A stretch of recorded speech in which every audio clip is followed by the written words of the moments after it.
Alright guys, now if you need a refresher for what we did on class last Thursday, watch the first video. It says 2.2 review.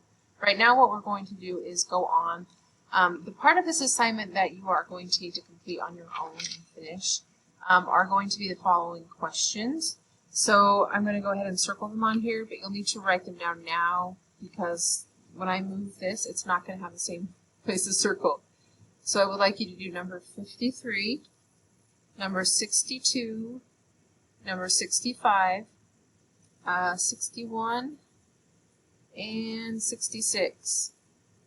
So you have 5 questions in this section that I would like you to do, and then also you're going to do 71 and 72. So the first thing that we're going to do is we're going to take some notes. So I want you to get out your math notebook. We're going to take some notes, and then you can go ahead and work on these problems. We're going to do 69 and 70 together. That's the first thing that we're going to do, but I would like you to take notes on that.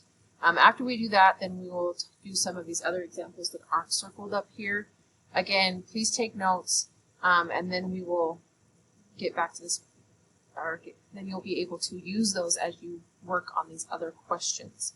So it's not a ton that you're expected to get done on this assignment, but it is due one day after it's assigned. So the assignment date is 3/18, so this will be due on the 19th, which is Thursday.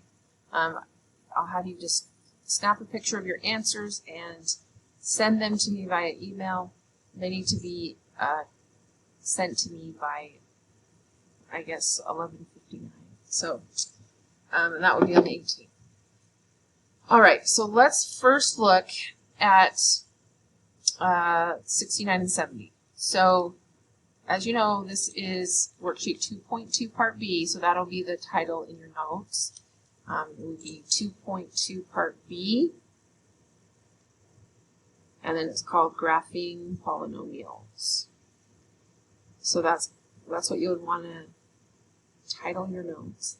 Again, I'm doing some of the problems from this worksheet as examples, and then I'm going to have you do the others. But you do need to be taking notes on this as we do it. Okay, in your notebook.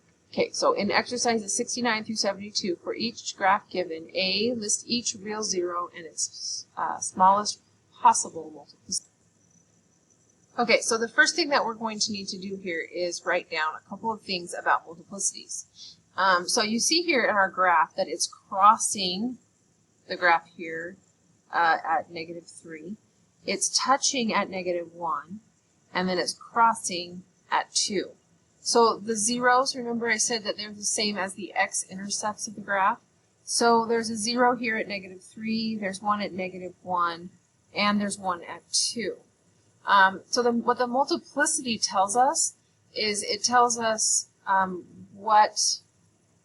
whether it crosses or touches at that point. So here, let's write down our zeros. So we have x equals -3, we have x equals -1, and we have x equals 2. So if you have an even multiplicity, okay, an even multiplicity is always going to touch and turn the x-axis. So if it's an even multiplicity, then it touches and turns at that 0. Okay. If you have an odd multiplicity, it's going to cross the x-axis there at that 0. Multiplicity. Okay, so odd multiplicity will cross the x-axis at that 0. Okay, so our question up here in part A was to list each real zero and its smallest possible multiplicity. So we don't necessarily know exactly what the multiplicity is, but if it crosses, I know the multiplicity has to be odd. And what's the smallest odd number, right? The smallest odd number is 1. So the smallest possible multiplicity that -3 could have is 1. At -1, it touches and turns back around. So I know the multiplicity has to be even. The smallest possible multiplicity for it to still be even would be 2. So I would say that negative 1 has the smallest possible multiplicity of 2. At x equals 2, again, it crosses.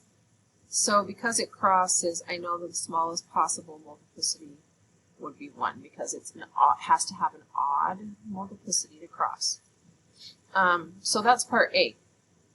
Part B says determine whether the degree of the polynomial is even or odd. So remember, the degree of the polynomial is the highest exponent, or it's the number of times x gets multiplied together. But if we're looking at the graph, we're going to be looking at the end behavior to determine the degree. Notice that both of these ends are going down. So remember, for an even degree like x squared, both ends will go the same direction. So I know on number 69, part B, I know the degree is even, not odd, because both ends are going the same direction, just like they do on x squared. Part C says determine whether the leading coefficient of the polynomial is positive or negative. So remember, for x squared, both ends go up, and if we get a higher degree, those ends will still end up. There may be other things that go on in the middle of the function, but the ends are up. Remember, so that's x squared. If I have negative x squared, so that leading coefficient, remember, a coefficient is the number in front of the expression. So if that leading coefficient is negative, that's going to flip it so both ends are down. So on our function here, on number 69, these are both going down, and so I know it's been flipped and reflected, so I know that the leading coefficient is negative. Okay, that's because of the end behavior as well. Part D says find the y-intercept. So a y-intercept is just where this thing crosses the x-axis, the y-axis. So this, I can see that it's crossing at y equals 3.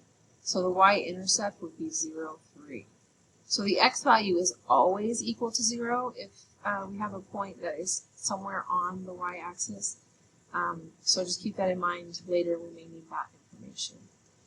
So for part E, we're going to write an equation for the polynomial function. Assume the least degree possible. So this is similar to what we did up above when we were given the zeros and then we wrote the polynomial. So if I have a 0 or a solution or an x-intercept of negative 3, I can write the factor that would have had to come from as x plus 3. And I'm going to multiply that by the other ones I have. So x equals 1 means the factor should be x plus 1. And because it's multiplicity 2, that one would be squared. And then for 2, I would do x minus 2. So this would be the polynomial of least degree possible that would give us this graph. So we're also going to do number 70, and then I want you to try 71 and 72 on your own. So those two are homework. So on number 70, part A says list each real zero and its smallest possible multiplicity. So remember, those are where it's crossing our x-axis. So I have a 0 at x equals negative 2. I have 1 at 0. And I have 1 at x equals positive 2. Okay? Now go back over here. Remember, if the multiplicity is, I already wrote multiplicity. There we go. If it's an even multiplicity, then it touches and turns. So the only one here that touches the x-axis then turns back is the one at 2. So this one has to have an even multiplicity because it touches. And the smallest possible even multiplicity it could have is 2. The other two cross, and so both of those would have to have an odd multiplicity. And since it's asking us to find the least or smallest possible multiplicity, we want the smallest possible odd number, which would be 1 for both of those. So that's part A. In part B, we want to know if the degree of the polynomial is even or odd. So because both of the ends are up, we know that the degree is even, right? Again, think about x squared and negative x squared.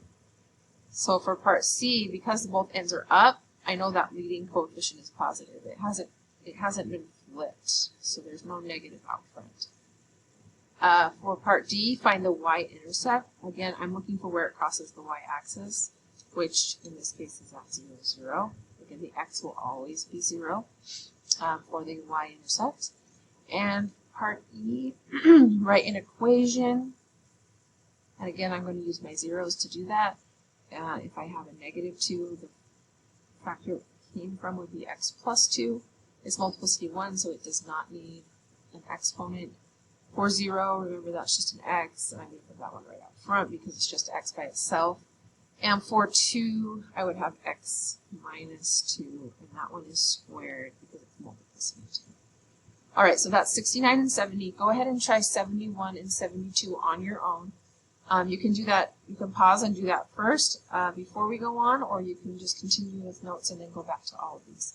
So let's go up, back up to the other section here.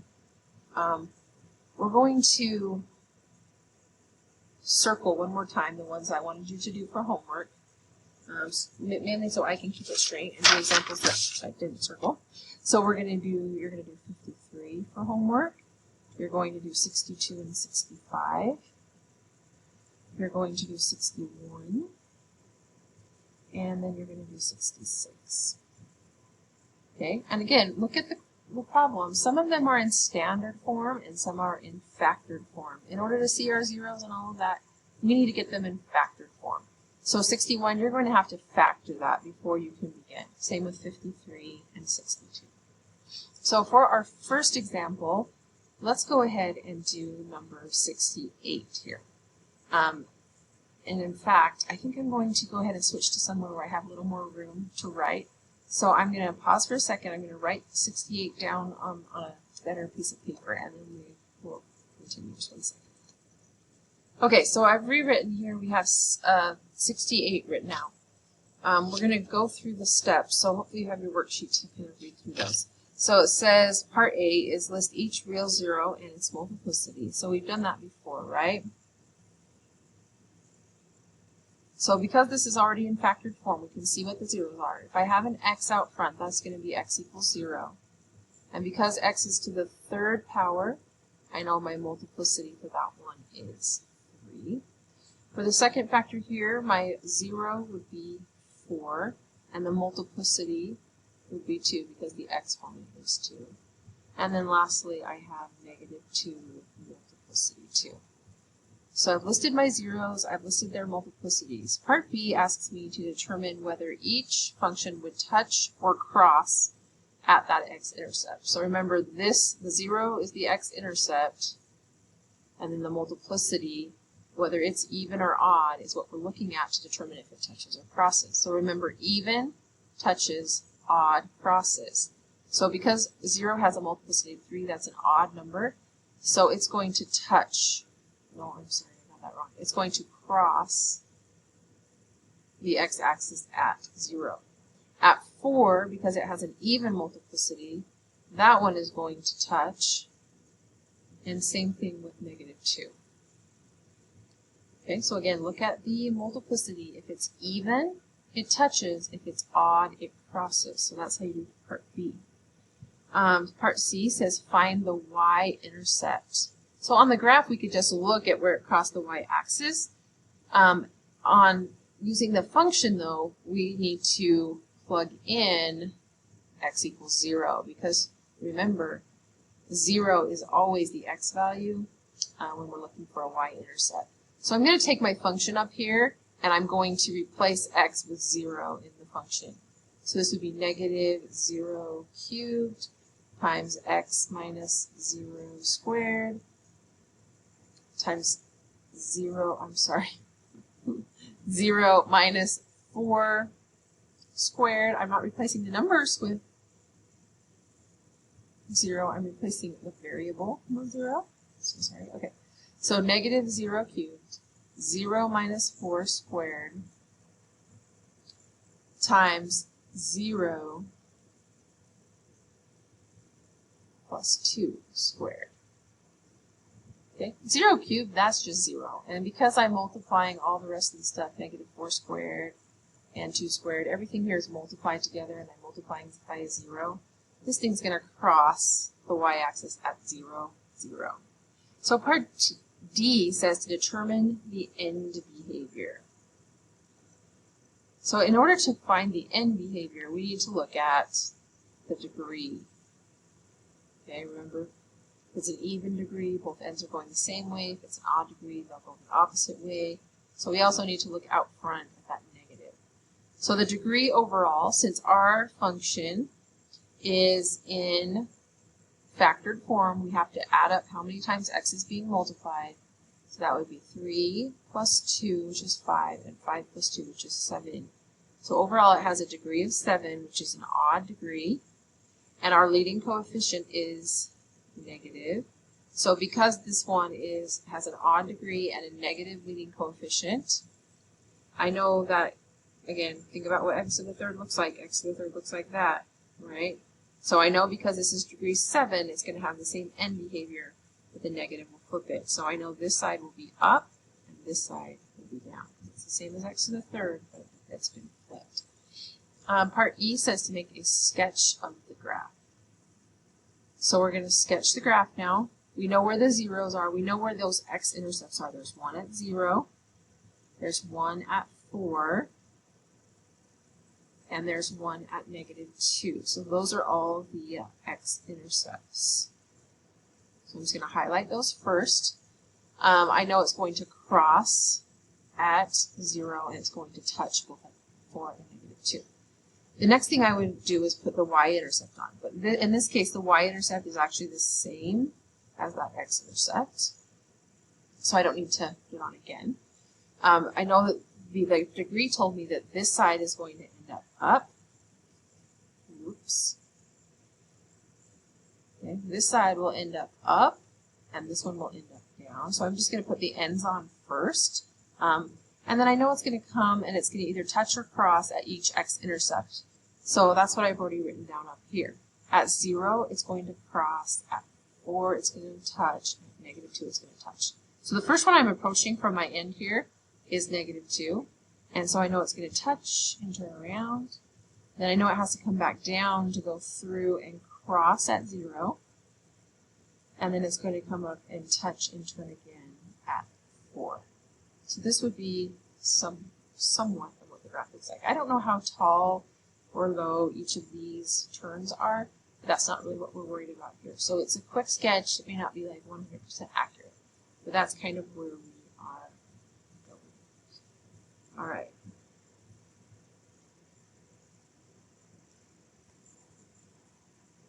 I need to pause this. I'm having trouble.